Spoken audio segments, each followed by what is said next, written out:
Welcome back. We're inside the A.J. Foyt Wine Vault, and this place is just outstanding. It's about 2 blocks away from the entrance of the Indianapolis Motor Speedway. And Derek, this place has everything. Of course, you got the lounge here, you got great food, just a great time here. And a race shop. Yeah. And when they wanted to move the race shop to the town of Speedway, they had some extra space. So they decided, let's showcase the Foyt family wines. I had a chance to ask AJ what he thought about this concept. Well, actually, my son and my grandson wanted to do that. And I said, well, all I can tell you better make a better wine than anybody else that we know in racing. Yeah. Mm-hmm. And I said, if you don't, I will kick you up. And of course, that other wine is likely from the Andretti winery. That's pretty good stuff, Derek. And by the way, A.J. Foyt is going to be honored at the Indianapolis Motor Speedway Museum.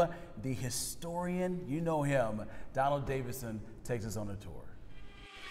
Well, welcome to the Indianapolis Motor Speedway, and a special feature for the next several months. We're honoring the legendary A.J. Foyt, first 4-time winner of the Indianapolis 500. This is A.J. Foyt's 60th consecutive year as either a driver or an entrant or both.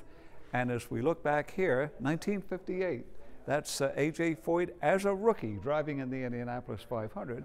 And if you'd want to take a closer look at the car, you can, because it's in the replication of the garage.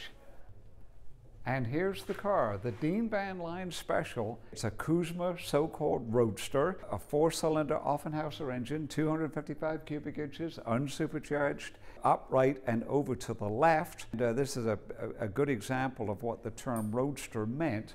The drive shaft runs straight along the driver's left hip, and the driver could sit down low.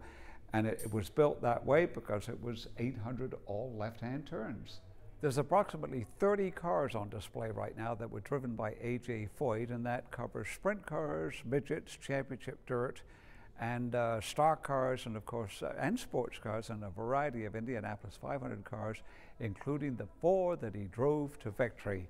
And here is the 1961 winner, his first win, the Golden Anniversary 500, the Bow Seal Fast Special. Bow Seal Fast was a local sponsorship.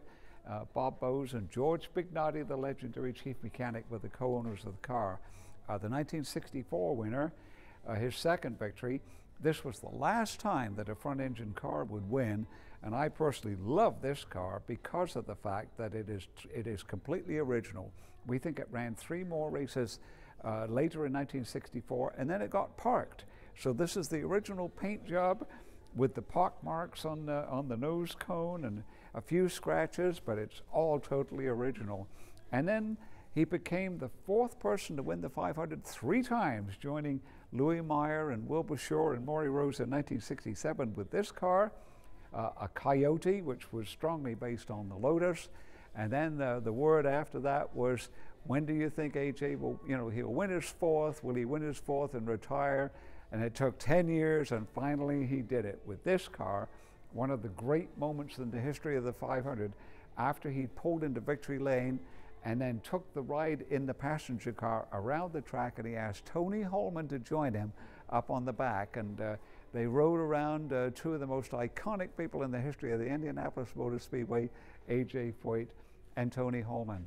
In addition to the cars driven by Foyt, there are several other Indianapolis 500 winners, including the 1911 winning Marmon Wasp, and there's the Borg Warner Trophy, and some passenger cars, a number of winners, and other iconic Indianapolis 500 cars. And we're open here every day of the year except for Thanksgiving Day and Christmas Day.